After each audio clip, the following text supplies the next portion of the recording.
Es cierto que para ser santo hay que sufrir. ¿Qué relación hay entre la santidad y el sufrimiento? De eso vamos a estar hablando hoy en nuestro programa Conociendo a los Santos.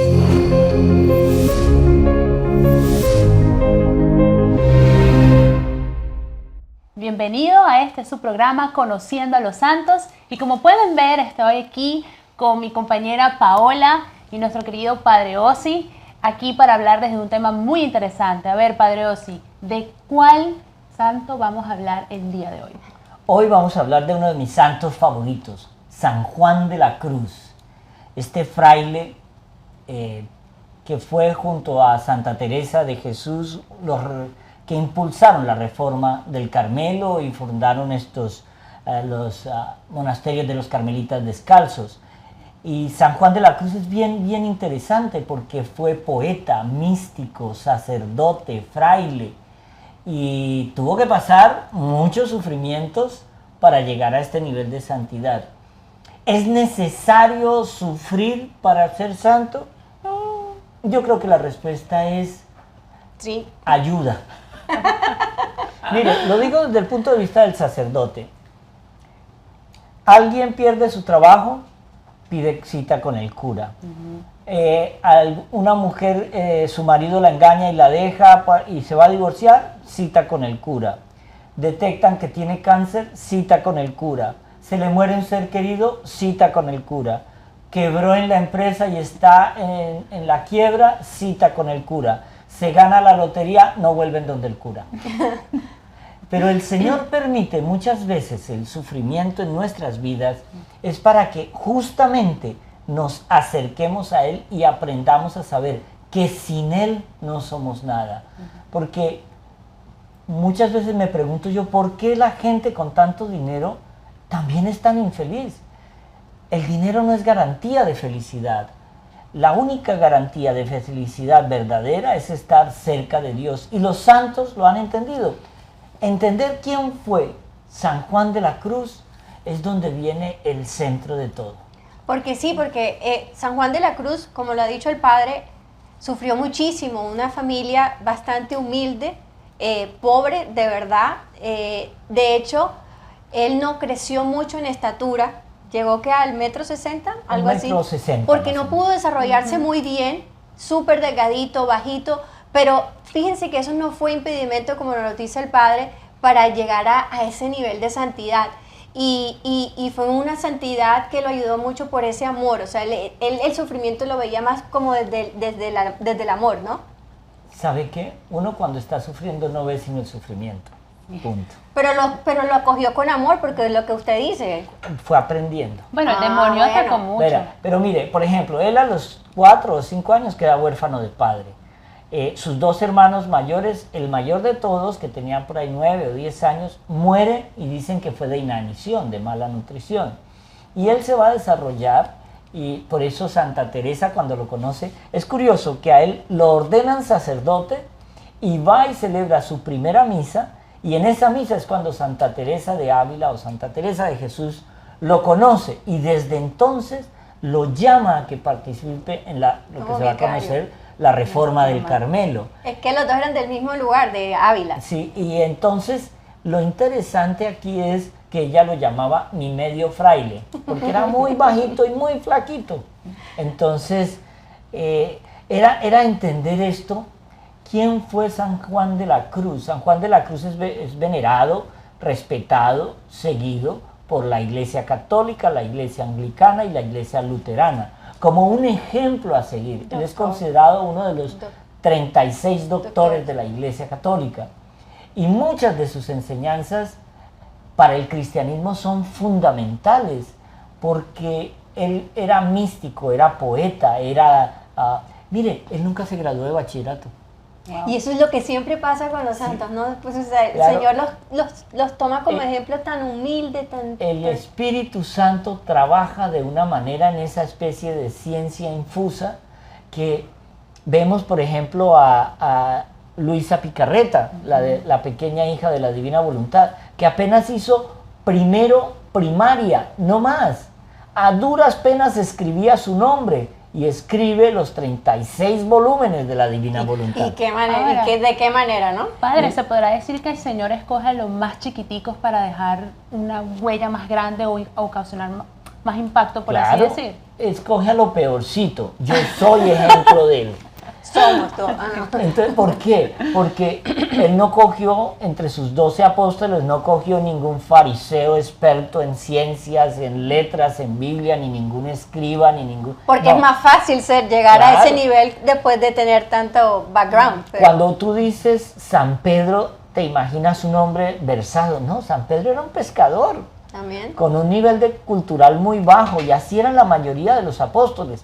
Pero es la ciencia de Dios lo que se revela. La santidad es de alguna manera reconocer que Dios está trabajando en mí. Padre, ahora hablando de eso, que es el Espíritu Santo, se me viene a la mente de preguntarle, cuando ustedes están haciendo la parte de predicación de la homilía, a veces ustedes mismos dicen como que, no Ni sé sé qué dije. en qué momento dije yo todo eso, porque ahí es cuando el Señor está trabajando, ¿cierto? A través del Espíritu. Es que mire, por ejemplo, nosotros hacemos las misas todos los días, a veces 2 y 3 veces al día, pero la misa dominical, que es cuando es la que está en ese mandamiento de santificar la fiesta del Señor, para nosotros es muy importante porque es la única vez que a unos chicos les van a hablar, por ejemplo, de 15 años, que les van a hablar de la palabra. Es la única vez. Entonces tiene que ser tan conciso, exacto, profundo, que le llegue al corazón. Y eso es lo más importante en la homilía dominical.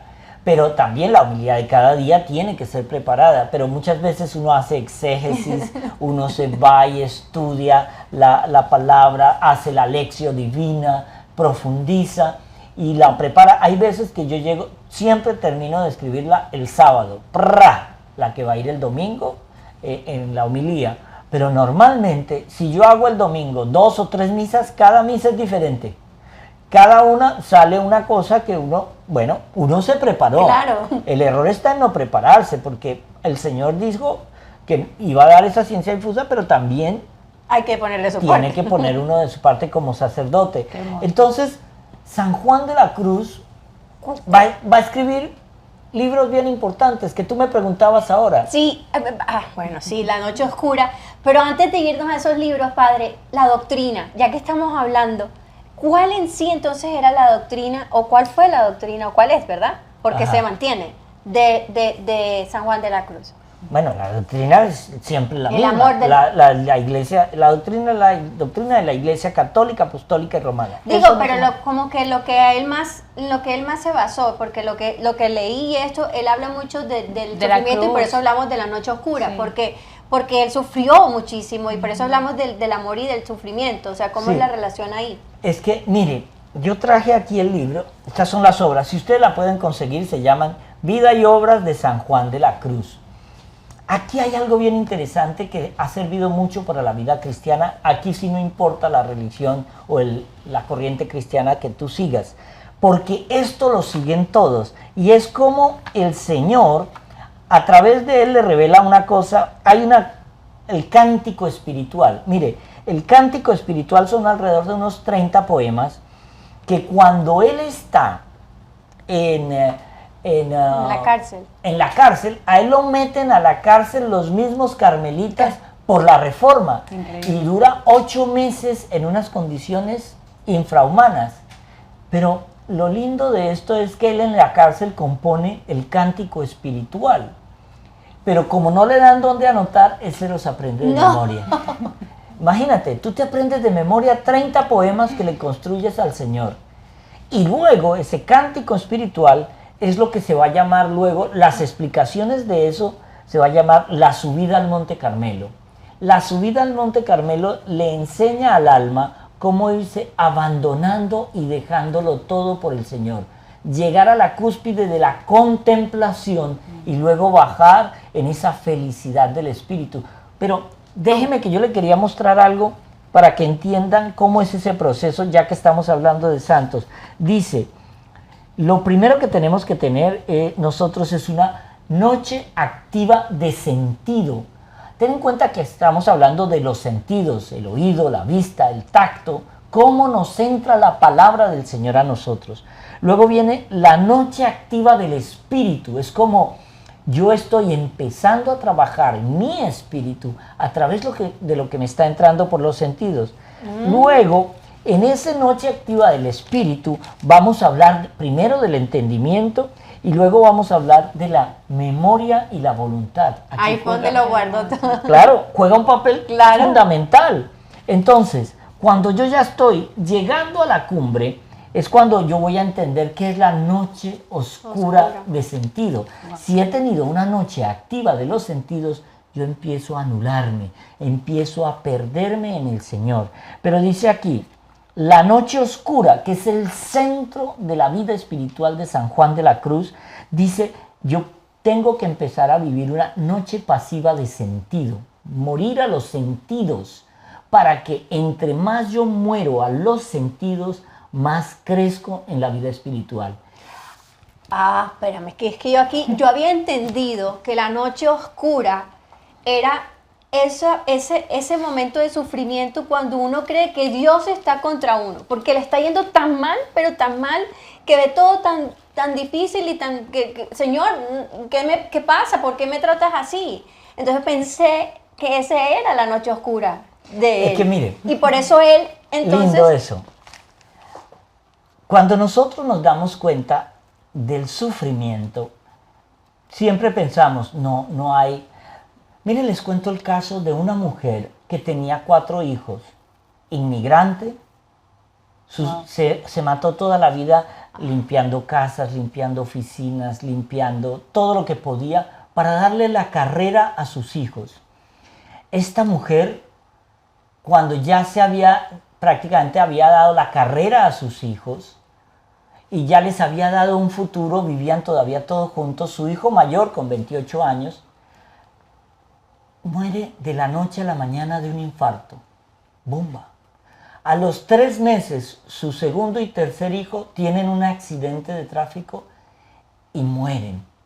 Al año, su último hijo, lo último que le quedaba a ella, ya ancianita, le detectan una enfermedad y lo pierde a los 2 meses. ¿Sabe qué es lo que más impresionó en las palabras de esta mujer? Padre, que Dios no me dé todo el sufrimiento que yo puedo soportar. Qué hermoso. Como Job, más o menos. ¿Cómo entender todos los que nos pueden ver, perdona un segundo, han tenido hijos? Que te quiten uno.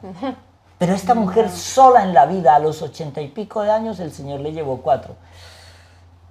¿Qué significa tanto sufrimiento en la vida de alguien? No lo entendemos en las matemáticas de Dios. Lo que sí entendemos es que nosotros no vivimos para esta vida, sino para construir una mansión en el cielo. Nosotros tenemos que entregarnos y darle gracias a Dios, porque el centro de San Juan de la Cruz es el agradecimiento. El centro de él es darle gracias a Dios por todo lo bueno que nos pasa, pero también por lo malo. Qué hermoso. Tú tenías una pregunta. Sí, digo yo, a veces, por lo menos cuando uno lee historias como Luisa Picarreta, como San Juan de la Cruz, uno dice, no, esas son almas que ya fueron escogidas por el Señor hace tiempo. Pero después uno escucha historias como la que usted acaba de contar y uno dice, pero espérate un momento, yo tengo una elección. Yo puedo escoger o me lleva la soberbia o me lleva la aceptación. ¿Cómo hace uno para ir guiando o copiarse o tomar a estos santos como ejemplo? Lean vidas de santos, miren películas de santos. Mire, un santo, la gente cree erróneamente, muy erróneamente, que los católicos adoramos a la Virgen. No, señor, no la adoramos. ¿Que adoramos santos? No, señor. ¿Que adoramos imágenes? No, señor. Pero el ejemplo es fácil. ¿Usted tiene una foto de su hija o de su padre en el celular? Sí. ¿Usted ama la foto en el celular o ama a su padre? A mi padre. Entonces, ¿para qué tiene la foto en el celular? No, es que él me lo recuerda, es un bonito recuerdo. Eso mismo hacemos los católicos. Entonces, cuando tú me preguntas eso, quiere decir algo bien interesante. Los santos son aquellos seres que por sus obras yo los quiero imitar.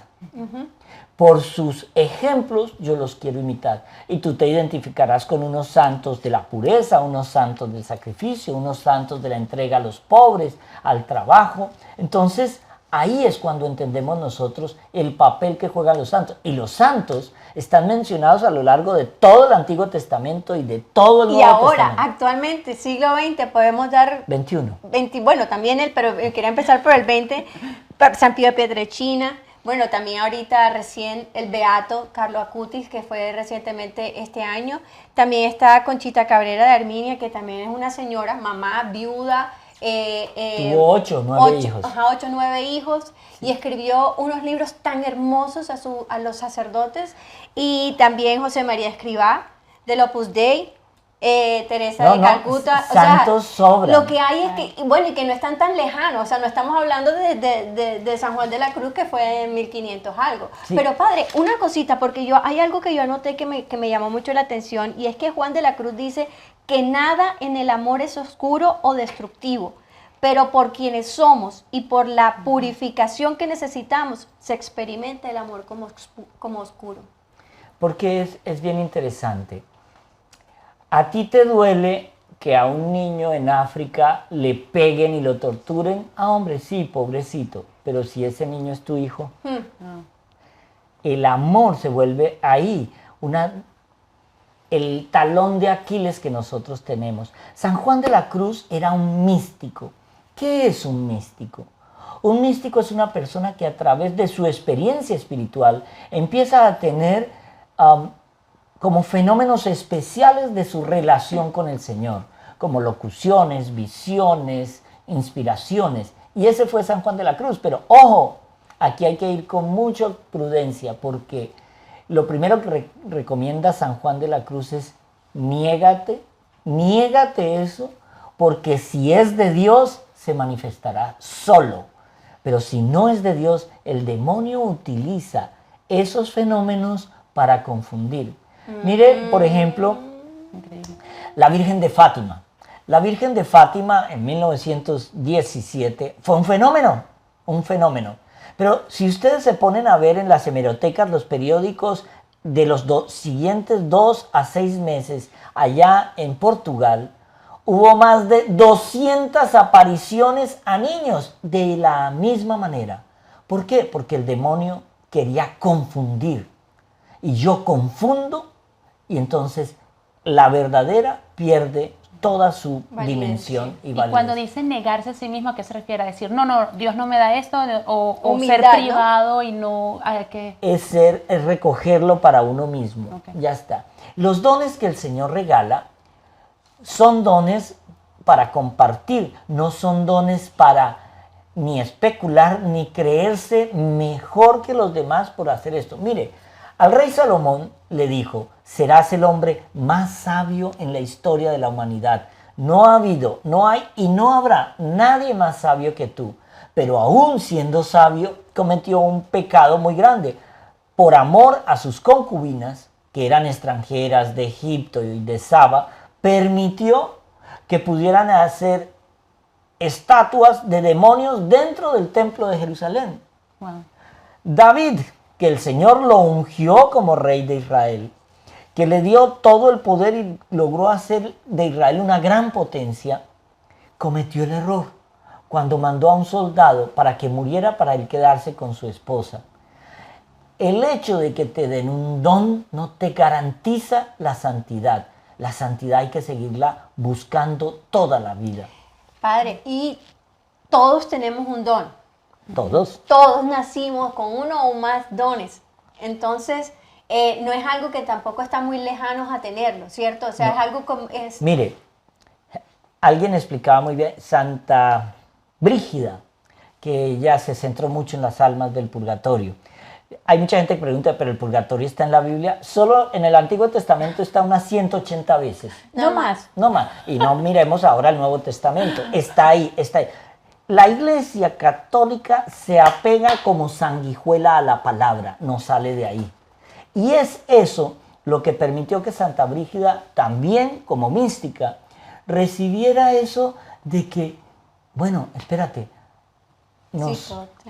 todo tiene una dimensión, todo tiene un fin, pero ella siempre nos dice que nosotros en la vida espiritual también hay gente que ha llegado a tener unos dones que ni siquiera sabemos. Pero los dones místicos, yo diría que, como decía San Juan de la Cruz, niégatelos, no tienes que alardear de ellos de ninguna manera, pero sí tenemos que hacer algo, dejar que el Señor trabaje en nuestros corazones. Si el don es de Dios, aflorará solito. Pero uno tiene que trabajar para desarrollar esos dones también. No para trabajar para desarrollar el don. No, el don es una gracia que Dios te regala. Pero Padre, cuando llegue el juicio, Él nos va a preguntar, ¿no? ¿Qué hiciste con el don? Con el don que tenía, así que no. Me lo guardé porque yo no quería que nadie supiera. Tampoco. Es que mire esto, ustedes como mujeres. El don que Dios les dio son lindas. ¿Qué hiciste con tu belleza? ¿Sirvió tu belleza para atraer gente al camino del Señor? ¿O sirvió tu belleza para pecar y que la gente pecara contigo? Ojo, el don que te dio fue la belleza y es un don de Dios. Todo lo que tenemos es gracia de Dios. No hay nada que no sea gracia de Dios. Bueno, y así está interesantísimo, Padre, y yo me quedo un poco, no sé, como que yo pensaba que la noche oscura era ese momento más difícil de que suele suceder cuando estamos llenos de tantas como cuando uno angustias. cae lo más bajo, Lo mismo bajo. que Santa Teresa, y también dice que otra frase que me quedó fue, se desvanecen las consolaciones y orar es imposible. A mí, personalmente me pasa, me pasa que cuando estoy en todo eso y digo, Señor, es que no puedo orar en este momento, yo quiero concentrarme, pero tengo tanto por resolver en mi cabeza que no puedo, que no doy, y es que no es que no te quiera, yo te amo con todo, pero ayúdame porque en este momento no puedo. Mira, hay algo importante que has mencionado, la oración. ¿Por qué yo debo orar a todo momento y para todo debo orar? Imaginémonos que yo ahora estoy orando, hago un rosario, cojo la Biblia, hago lección divina con las lecturas. Muy bien. En la noche te da un derrame cerebral y quedas hecho un vegetal. ¿Puedes orar ahí? No.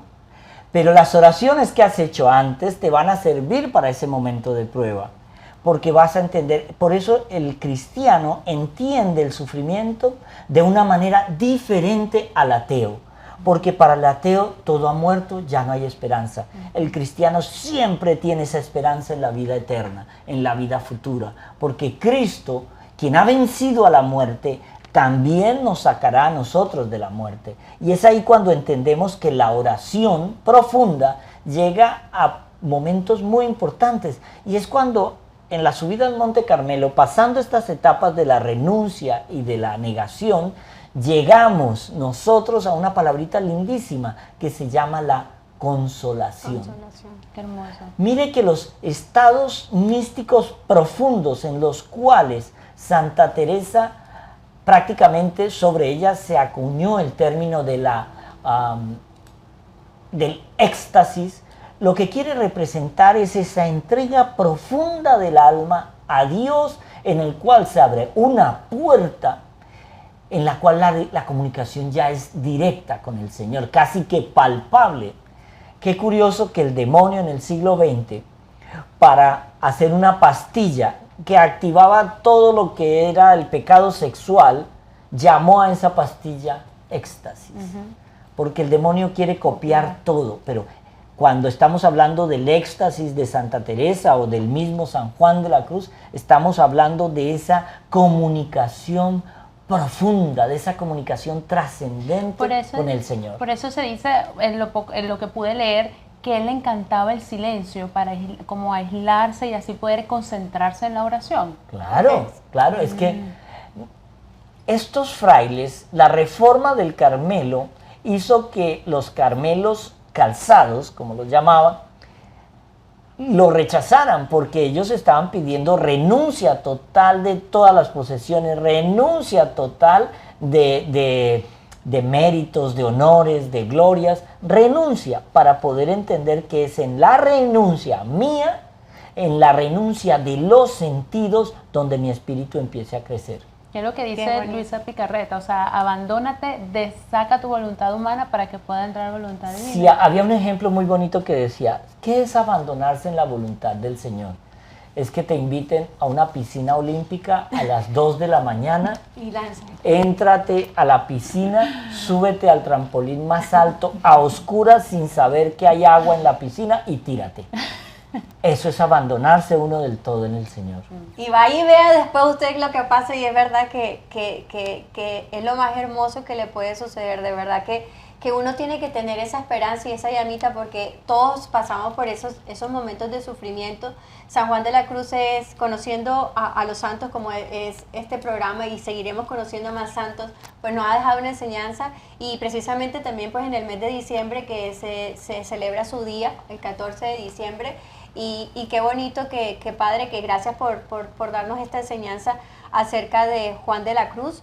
Y esa compañía que tuvo con Santa Teresa de Ávila, de verdad que construyeron. Yo me vi la película y entiendo mucho de lo que está pasando, precisamente como lo decía el Padre, gracias a esa película de Santa Teresa de Ávila.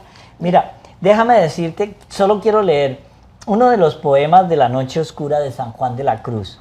Está escrito en español antiguo, pero dice, en una noche oscura, con ansias en amor inflamada, oh dichosa aventura, salí sin ser notada, estando ya mi casa sosegada. De ese parrafito, él compuso toda una obra.